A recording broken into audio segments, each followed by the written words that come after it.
Voilà, bonjour à tous et bienvenue dans ce nouveau tutoriel sur les matériaux cycles. Aujourd'hui, on va parler d'un des effets les plus importants en photoréalisme, mais qui est aussi paradoxalement un des effets les plus méconnus. Il s'agit de l'effet Fresnel.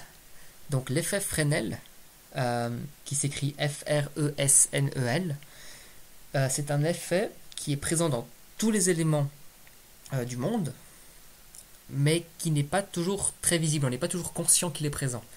C'est d'ailleurs pourquoi certaines scènes qui sont réalisées dans les tutoriels débutants ne paraissent pas toujours très réalistes avec Cycles, parce qu'elles n'utilisent pas cet effet Fresnel. Donc avant de vous expliquer concrètement en quoi consiste cet effet, je vais vous montrer l'exemple d'une scène où il est nécessaire de l'utiliser, et vous allez tout de suite comprendre de quoi je veux parler. Donc ma scène de base, c'est un plan avec un modèle de lapin dessus. Donc le modèle de lapin, je l'ai téléchargé sur le site officiel de l'université de Stanford. C'est un modèle assez connu, c'est le Stanford Bunny. Donc vous pouvez l'utiliser si vous voulez. Sinon vous pouvez aussi également utiliser une sphère, une simple sphère, ça ira très bien. Voilà. Donc j'ai activé Cycles, le moteur de rendu Cycles dans ma scène. Et j'ai également mis une map d'environnement à ma scène. Donc le but de la map d'environnement, c'est d'illuminer la map de façon constante avec une texture. Donc pour ce faire, j'ai été dans le panneau des nœuds, j'ai cliqué sur World, j'ai activé les nœuds et j'ai connecté une environnement de texture à mon background. Ensuite, j'ai chargé la première texture d'environnement qui passait sous Google, donc c'est pas important quelle texture vous choisissez. Il faut juste que ce soit une texture qui vous plaise et qui vous donne une bonne illumination de la scène. Donc si on passe en mode rendu, voici ce qu'on a. Donc on peut voir la map d'environnement qui couvre toute la scène et qui illumine donc mon lapin. Et ni mon lapin ni mon plan n'ont de matériaux pour le moment. Et le but de la scène, ça va être de donner un matériau de plastique brillant à mon lapin. Donc si vous ne connaissez pas l'effet Fresnel et que vous voulez donner un matériau de plastique brillant, instinctivement ce que vous seriez tenté de faire, c'est de connecter un shader diffuse avec un shader glossy. Donc ici j'ai mon shader glossy, j'ajoute un mix shader et je connecte le diffuse avec le glossy. Et le résultat est là. Donc le shader diffuse pour mémoire dit qu'un rayon de lumière qui touche notre objet part dans tous les sens, et le shader glossy, si on lui met la rugosité à 0, se comporte comme un miroir. Donc un rayon de lumière qui touche la surface va être reflété dans la direction opposée. Donc ici vous avez le mix shader, donc si vous mettez la valeur du FAC à 1, vous aurez un shader entièrement glossy, si vous mettez à 0, vous aurez un shader entièrement diffuse. Et donc si vous ne connaissez pas l'effet Fresnel, vous seriez tenté de jouer avec ces valeurs pour avoir un effet plus ou moins de plastique brillant. Sauf que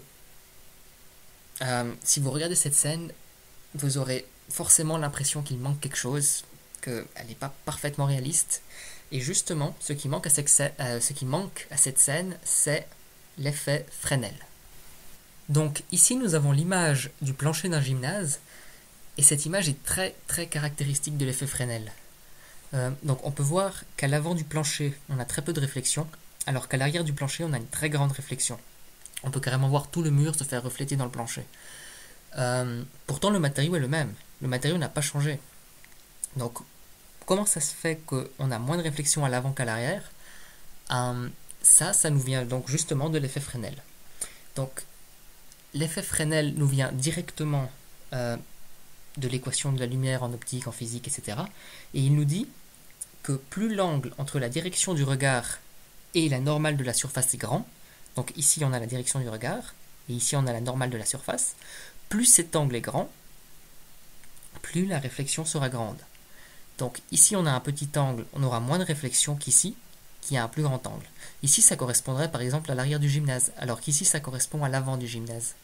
On peut voir ici. Ici on a un petit angle, alors qu'ici on a un plus grand angle. Et c'est justement ce qui manque dans notre scène. Dans notre scène, nous traitons la réflexion de façon uniforme, avec cette valeur ici. On dit toutes les surfaces, toutes les faces du lapin auront la même réflexion. C'est faux. D'après l'effet Fresnel, cela devrait varier en fonction de l'orientation de la normale des faces. Donc, pour améliorer la visualisation de la scène, je vais juste changer la couleur diffuse de notre objet. C'est pas grand chose, mais ça permet vraiment de voir la différence avec ou sans le Fresnel. Voilà.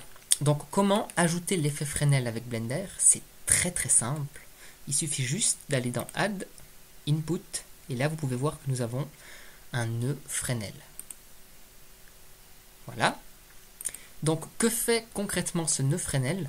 Je vais vous donner une petite astuce avec Blender qui permet de voir l'effet d'un nœud de façon très intuitive. Donc si vous connectez directement la sortie du Fresnel à la surface, vous n'aurez rien du tout, parce que justement la surface a besoin d'une sortie de shader, donc ça ne fonctionne pas, et du coup on peut difficilement se rendre compte de l'effet qu'a un nœud sur notre scène.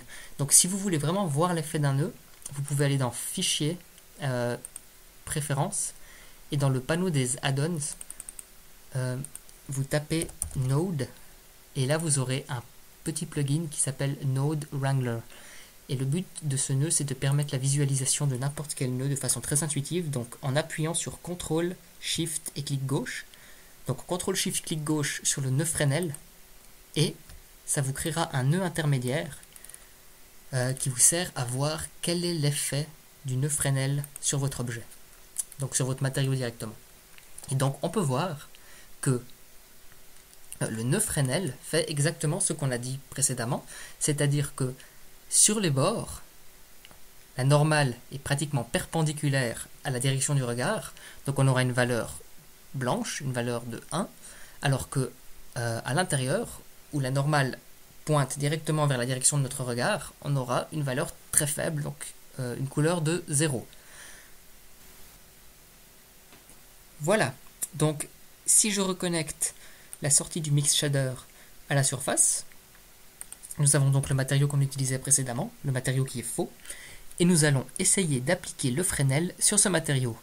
Donc pour appliquer le Fresnel sur un matériau, c'est vraiment très simple. Il suffit juste de connecter la sortie du Fresnel sur le FAC du Mix Shader. Et concrètement, qu'est-ce que ça représente? Ça signifie que sur les bords qui étaient blancs précédemment, nous aurons donc plus de glossy, plus de réflexion, et à l'intérieur de l'objet, c'est-à-dire sur les parties qui étaient noires précédemment, on aura plus de diffuse. Et c'est exactement ce qu'on veut. On veut avoir plus de réflexion sur les bords qu'à l'intérieur. Et on peut voir que si je connecte donc le Fresnel au FAC du Mix Shader, nous obtenons immédiatement un matériau qui est beaucoup plus réaliste. Il manquerait peut-être juste une source de lumière supplémentaire. Donc je vais ajouter un plan. Voilà, je mets juste un plan avec un matériau Emission avec une force de 5, juste pour voir. Et donc si je passe en mode rendu, vous pouvez voir qu'avec le Fresnel, on a un matériau qui est beaucoup plus réaliste que sans. Je vais vous refaire avant-après pour que vous puissiez bien vous représenter. Donc, sans le Fresnel, on a un matériau qui est beaucoup trop saturé, qui n'est pas très réaliste, et avec le Fresnel, on a un matériau qui est beaucoup plus correct, qui respecte plus les lois de la physique. J'aimerais juste faire une petite parenthèse pour vous donner les deux lois essentielles du Fresnel à mon sens. Donc, selon moi, le Fresnel, il y a deux lois très importantes, c'est que tous les matériaux que vous faites doivent contenir du Fresnel, car le Fresnel est une propriété essentielle de la lumière. Donc si votre matériau ne contient pas de Fresnel, par définition, il est fondamentalement faux, et il sera très difficile de le faire réaliste. Donc voilà, tous vos matériaux doivent contenir du Fresnel. Et la deuxième loi, c'est que le Fresnel est intimement lié au glossy, dans le sens qu'il est inversement proportionnel à la valeur de la rugosité. Donc la rugosité, je rappelle, c'est si la rugosité est à 0, les rayons de lumière qui seront réfléchis partiront dans une seule direction et vous aurez un effet miroir. Si vous avez une rugosité très élevée, les rayons de lumière partiront dans tous les sens et vous aurez un peu moins d'effet miroir. Donc cette valeur doit être inversement proportionnelle à la valeur du Fresnel. Donc si vous avez une haute rugosité, vous devez avoir un bas Fresnel. Et inversement. C'est très facile de se le représenter. Je vais vous le montrer maintenant. Donc ici nous avons notre système qui est plus ou moins réaliste, mais si j'augmente la rugosité à 1, pouvez voir que c'est immédiatement beaucoup moins réaliste. On a beaucoup trop de blanc sur les bords et ça va plus. Donc, ce qu'il faut comprendre, c'est que ce système n'est pas physiquement correct. Il est basé sur la physique, Blender est basé sur la physique, mais il n'est pas physiquement correct. Aucun moteur de rendu n'est physiquement correct. Les développeurs ont fait le choix d'extraire le Fresnel du Glossy pour que ce soit beaucoup plus simple à conceptualiser, beaucoup plus simple à faire le matériau, mais il n'est pas physiquement correct. Ça ne veut pas dire qu'il ne peut pas être réaliste. Si vous voulez avoir une haute rugosité avec un Fresnel, je ne vous recommande pas de changer la valeur de l'indice de réfraction parce que l'indice de réfraction dépend du matériau. Je vous recommande de mettre un nœud mathématique entre le Fresnel et la valeur et vous dites je veux multiplier cette valeur par un facteur. Donc si vous mettez à 1, vous avez exactement la même valeur que si vous connectez directement le Fresnel au fac du Mix Shader, mais si vous mettez 0,5, là vous atténuez la valeur du Fresnel, voire même 0,25, et vous aurez beaucoup plus de réalisme. Votre matériau sera beaucoup plus réaliste.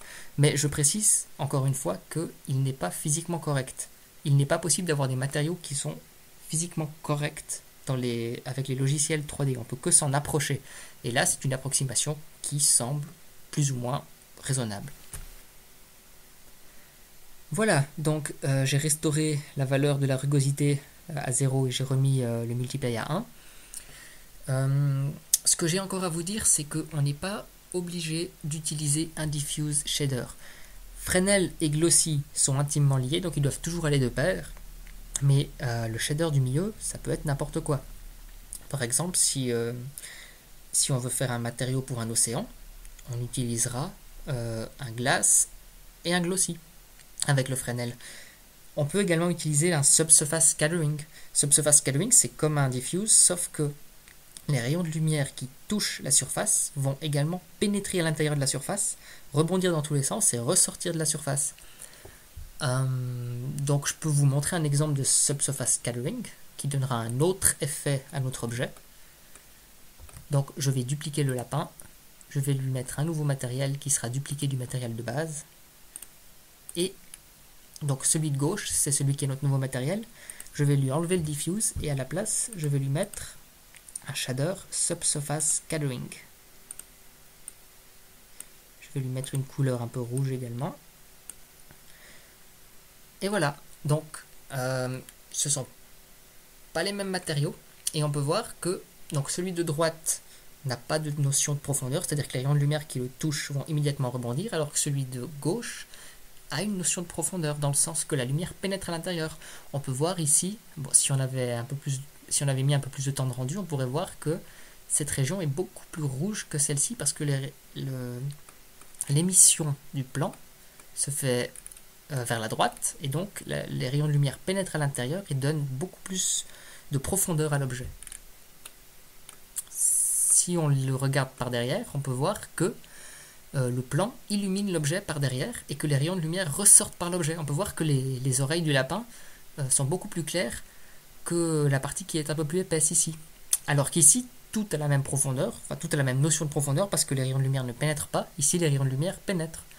Et tout ça est possible grâce au Fresnel également. Car quand j'ai essayé les premières fois de jouer avec le subsurface scattering, sans le Fresnel, ça ressemble immédiatement à rien du tout. Et j'ai Blender qui a planté. Non, c'est bon. Ouais, donc si je vous montre sans le Fresnel, on a également beaucoup trop de saturation, c'est le même problème. Donc toujours utiliser un Fresnel dans vos matériaux, c'est essentiel. J'espère que ce tutoriel vous sera utile. En tout cas, je vous remercie de l'avoir regardé. Et puis je vous dis à bientôt.